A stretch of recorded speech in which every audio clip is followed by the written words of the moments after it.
Hello friends, स्वागत है आपका सिलेक्शन ऑडिट में। तो दोस्तों, यदि आप बीपीएससी टीआरई 4 एग्जाम की तैयारी कर रहे हैं तो आपके लिए हम एनसीईआरटी साइंस का एक सीरीज चला रहे हैं जो कि क्लास 8 के चैप्टर 7 पे ये वीडियो होगा। यानी कि इसके पहले मैंने 6 चैप्टर तक कंप्लीट करा दिए हैं। अगर आप वीडियो नहीं देखे हैं तो डिस्क्रिप्शन में लिंक दिया हुआ है, आप देख सकते हैं। बीपीएससी के अलावा अगर आप केबीएस एग्जाम की तैयारी कर रहे हैं, DSSB एग्जाम की तैयारी कर रहे हैं या सीटेट एग्जाम की तैयारी कर रहे हैं तो आपके लिए ये सीरीज बहुत ही फायदा होने वाला है। तो चलिए स्टार्ट करते हैं इस चैप्टर का, यानी कि चैप्टर 7 जंगली जानवरों और पर्यावरण का संरक्षण से संबंधित क्वेश्चन होगा। पहला क्वेश्चन है वन्य जीव संरक्षण अधिनियम, जो कि कई बार एग्जाम में पूछा गया है और ये आपका बीपीएससी का पूछा गया क्वेश्चन है। भारत में कब लागू किया गया था? 1952, 1972, 1984, 1991। तो इसका आंसर बताइए। आंसर हो जाएगा ऑप्शन बी 1972। ठीक है, इसका राइट आंसर हो जाएगा 1972।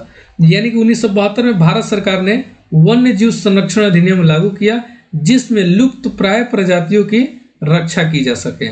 मकसद क्या था, उद्देश्य क्या था, थीम क्या था कि जो लुप्त प्राय प्रजाति है उसकी रक्षा की जा सके। चलिए नेक्स्ट क्वेश्चन देखते हैं। नेक्स्ट क्वेश्चन है क्वेश्चन नंबर 2 है। यदि आप हमारे चैनल को और वीडियो को लाइक और सब्सक्राइब नहीं किए हैं तो जरूर कर दीजिएगा, हमारे चैनल से जुड़ जाइएगा। चलिए क्वेश्चन नंबर 2 है जैव विविधता का क्या अर्थ है? सभी जीवों की समानता, जीवों की विविधता, केवल वनस्पतियों का संरक्षण, केवल जानवरों का संरक्षण। तो इसका राइट आंसर हो जाएगा ऑप्शन बी, जीवों की विविधता ही जैव विविधता कहलाती है। ठीक है, जैव विविधता किसी क्षेत्र में पाए जाने वाले विभिन्न प्रकार की, यानी कि किसी स्पेशल क्षेत्र में पाए जाने वाले वहां डिफरेंट टाइप के जो जीव जंतु हैं, पौधे हैं, उनका संरक्षण करना ही कहलाता है। नेक्स्ट क्वेश्चन है क्वेश्चन नंबर 3 है अगर आप इन सब चैप्टर का, इन सब का पीडीएफ क्वेश्चन का चाहते हैं तो आप हमारे टेलीग्राम चैनल से जरूर जुड़ जाएं। वहां जैसे ही क्लास 8 का सारा चैप्टर कंप्लीट होगा हम आपका एक ही पीडीएफ में सारे चैप्टर का ये सब क्वेश्चन आपको वहां प्रोवाइड करा देंगे। तो लिंक दिया हुआ है टेलीग्राम का, आप ज्वाइन कर सकते हैं। बाघों के संरक्षण के लिए भारत में कौन सा प्रोजेक्ट शुरू किया गया था? प्रोजेक्ट एलिफेंट, देखिए एलिफेंट हाथी, तो उससे हाथी से संबंधित है। Project tiger, Ganga action plan, जल संरक्षण योजना। तो इसका राइट आंसर हो जाएगा ऑप्शन बी, प्रोजेक्ट टाइगर। ये कब लागू किया गया था? 1973 ईस्वी में। ये शुरू किया गया था 1973 ईस्वी में, ताकि भारत में बाघों की संख्या क्या की जाए, बढ़ाई जा सके। चलिए नेक्स्ट क्वेश्चन देखते हैं। नेक्स्ट क्वेश्चन है क्वेश्चन नंबर 4। ये देखिए जो सीरीज चलाया जा रहा है आपके लिए बहुत ही महत्वपूर्ण है, क्योंकि मैं भी बीपीएससी टीआरई 1 में चयनित हाई स्कूल में शिक्षक हूँ और मेरे भी तैयारी करने का जो स्ट्रेटेजी और बुक था एनसीईआरटी ही था। और आपको पता होगा, हम एक वीडियो डाले भी हैं कि आपका जो भी क्वेश्चन पूछा जा रहा है एनसीईआरटी से एज इट इज पूछा जा रहा है। इसीलिए हम सीरीज चला रहे हैं। एसएसटी का भी चल रहा है सीरीज और आपका साइंस का भी चल रहा है। डिस्क्रिप्शन में लिंक सबका दिया हुआ है, आप देख सकते हैं। भारत का पहला बायोस्फीयर रिजर्व कौन सा था? नीलगिरी, सुंदरवन, कान्हा, गंगोत्री। तो इसका राइट आंसर हो जाएगा ऑप्शन ए, नीलगिरी। भारत का पहला बायोस्फीयर रिजर्व कौन सा है? नीलगिरी। कब स्थापित किया गया था? 1986 ईस्वी में। ठीक है, याद रखिएगा 1986 ईस्वी में। क्वेश्चन नंबर 5 है रेड डाटा बुक में क्या सूचीबद्ध किया जाता है? तो दुर्लभ और लुप्त प्राय प्रजातियों का उसमें सूची रहता है कि जो भी जीव या जो भी जंतु अगर लुप्त प्राय या संकटग्रस्त है उसको उसमें सूची में रखा जाता है। IUCN कहा जाता है, यानी कि international union for conservation of nature. Full form याद रखिएगा, पूछ लेता है एग्जाम में। क्वेश्चन नंबर 6 है आपका जैव मंडल आरक्षित क्षेत्र यानी कि बायोस्फीयर रिजर्व का मुख्य उद्देश्य क्या है? औद्योगिकरण, जीवों और पारिस्थितिकी तंत्र का संरक्षण, कृषि का विकास, शिकार को बढ़ावा देना। तो आंसर बताइए इसका। इसका आंसर है जीवों और पारिस्थितिकी तंत्र का संरक्षण करना। संरक्षण मतलब होता है बचाव करना। तो इसका उद्देश्य क्या है? इसका उद्देश्य जीवों और पारिस्थितिकी तंत्र का संरक्षण करना है। आंसर बी हो जाएगा। नेक्स्ट क्वेश्चन है क्वेश्चन नंबर 7। भारत का सबसे बड़ा वन्य जीव अभ्यारण्य कौन सा है? बहुत ही इंपॉर्टेंट क्वेश्चन, और ये आपका प्रीवियस ईयर का आया हुआ क्वेश्चन है। ठीक है, गिर अभ्यारण्य, काजीरंगा राष्ट्रीय उद्यान, रणथंभौर राष्ट्रीय उद्यान, हिमिस राष्ट्रीय उद्यान। तो देखिए इसका राइट आंसर हो जाएगा भारत में सबसे बड़ा वन्यजीव अभ्यारण्य आपका ऑप्शन डी हिमिस राष्ट्रीय उद्यान, जो कि आपका लद्दाख में है। कहाँ स्थित है? लद्दाख, यानी कि भारत का सबसे बड़ा राष्ट्रीय उद्यान है, जो विशेष रूप से हिम तेंदुए के लिए प्रसिद्ध है। किसके लिए है ये? हिम तेंदुए के लिए, हिम तेंदुए के लिए प्रसिद्ध है यह। चलिए नेक्स्ट क्वेश्चन है क्वेश्चन नंबर 8 है, राष्ट्रीय उद्यान और वन्यजीव अभ्यारण्य में क्या अंतर है? अभी आप बार बार क्वेश्चन देख रहे हैं, कहीं पूछा जा रहा है वन्यजीव अभ्यारण्य, कहीं पूछा जा रहा है राष्ट्रीय उद्यान। तो क्या अंतर है? राष्ट्रीय उद्यान में अधिक सुरक्षा होती है, वन्यजीव अभ्यारण्य में मानव गतिविधियां पूरी तरह प्रतिबंध रहती है, राष्ट्रीय उद्यान में शिकार की अनुमति होती है, कोई अंतर नहीं है। तो देखिए इसका जो राइट आंसर हो जाएगा, ऑप्शन ए इसका राइट आंसर हो जाएगा। राष्ट्रीय उद्यान में जो होती है अत्यधिक सुरक्षा होती है, यानी कि बहुत ज्यादा सुरक्षा उसमें जीव जंतुओं को प्रोवाइड कराया जाता है, यही इसका अंतर है। देखिए इसमें गतिविधियां वर्जित रहती हैं, याद रखिएगा। क्वेश्चन नंबर 9 है, निम्नलिखित में से कौन सा गिर वन्यजीव अभ्यारण्य के लिए प्रसिद्ध है?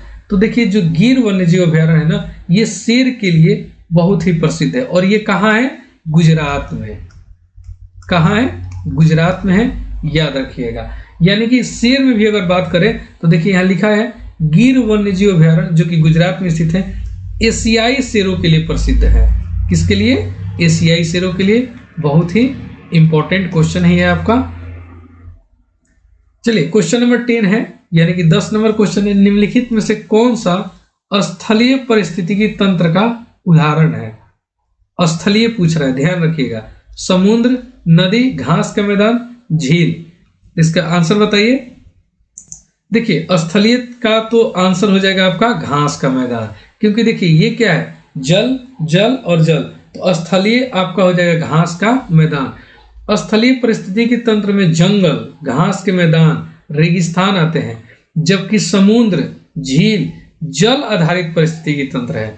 ये तीनों क्या है? आपका जल आधारित पारिस्थितिकी तंत्र है, और ये आपका स्थल पारिस्थितिकी तंत्र है, याद रखिएगा। नेक्स्ट क्वेश्चन देखते हैं, क्वेश्चन नंबर 11 है। क्वेश्चन नंबर 11 है, भारत में कौन सा राष्ट्रीय उद्यान एक सींग वाले गेंडे के लिए प्रसिद्ध है? इसका आंसर बताइएगा आप लोग। सुंदरवन, काजीरंगा, बांधवगढ़, सतपुड़ा। तो देखिए असम का जो काजीरंगा राष्ट्रीय उद्यान है ना, ये एक सींग गेंडा के लिए क्या है? प्रसिद्ध है। ये कहाँ स्थित है? असम में स्थित है। ठीक है, असम में स्थित है, और एक सींग गेंडा के लिए प्रसिद्ध है। ये एनसीईआरटी के बहुत फेमस क्वेश्चन है ये। क्वेश्चन नंबर 12 है, मैंग्रोव वनस्पति मुख्य रूप से कहाँ पाई जाती है? पर्वतीय क्षेत्रों में, समुद्री तटों पर, मरुस्थलों में, नदियों के किनारे। तो देखिए हम मैंग्रोव वनस्पति भारत में सुंदरवन डेल्टा को भी कहा जाता है, और सुंदरवन डेल्टा में भी पाई जाती है, यानी कि नदियों के किनारे। इसका राइट आंसर हो जाएगा ऑप्शन बी। मैंग्रोव वनस्पति खारे पानी वाले क्षेत्रों में जैसे सुंदरवन डेल्टा में पाई जाती है। भारत में कहा? सुंदरवन डेल्टा में मैंग्रोव वनस्पति पाई जाती है, याद रखिएगा, इंपॉर्टेंट क्वेश्चन है। क्वेश्चन नंबर 13 है, कौन सा जीव पारिस्थितिकी तंत्र में अपघटक यानी कि डीकम्पोजर की भूमिका निभाते हैं? शेर? नहीं। बैक्टीरिया, हाथी, हिरण। देखिए बैक्टीरिया और कवक ये दो ऐसा है कि ये आपका पारिस्थितिकी तंत्र में अपघटक यानी कि डीकम्पोजर का काम करते हैं। इसका राइट आंसर हो जाएगा ऑप्शन बी। अगर बैक्टीरिया ऑप्शन में नहीं है तो आपका कवक आंसर हो जाएगा। बीपीएससी में अगर पूछ देगा तो एक ऑप्शन अगर कवक दे देगा तो उसका राइट आंसर हो जाएगा ऑप्शन डी, एक या एक से अधिक, याद रखिएगा। यानी कि बैक्टीरिया और कवक यानी कि फंगी अपघटक होते हैं, जो मृत जीवों को विघटित कर पोषक तत्व मिट्टी में लौटाते हैं, यानी कि मृत जीवों को विघटित कर वापस मिट्टी में उनको लाते हैं। क्वेश्चन नंबर 14 है, परिस्थितिकी संतुलन बनाए रखने में किसकी भूमिका महत्वपूर्ण होती है? केवल शाकाहारी जीवों की नहीं, केवल मांसाहारी जीवों की बिल्कुल नहीं, केवल वनस्पति की बिल्कुल नहीं, सबका भूमिका महत्वपूर्ण होता है। ठीक है, यानी कि राइट आंसर हो जाएगा ऑप्शन सी, परिस्थितिकी तंत्र में सभी जैविक घटकों की आवश्यकता होती है। क्वेश्चन नंबर 15 है, ग्रीन हाउस प्रभाव का मुख्य कारण कौन सी गैस है? Oxygen, nitrogen, carbon dioxide, hydrogen. तो इसका राइट आंसर हो जाएगा option C, carbon dioxide gas greenhouse प्रभाव के लिए सबसे मुख्य कारक यही गैस है। यानी कि carbon dioxide, methane, nitrogen oxide जैसी गैस वातावरण में ग्रीन हाउस प्रभाव बढ़ाती है, जिससे जलवायु परिवर्तन होता है, यानी कि क्लाइमेट चेंज होता है। तो ये आपका लास्ट क्वेश्चन था। अगर वीडियो पसंद आए तो लाइक और चैनल को सब्सक्राइब जरूर कीजिएगा। नेक्स्ट वीडियो में नेक्स्ट चैप्टर पे हम चर्चा करेंगे। तब तक के लिए धन्यवाद।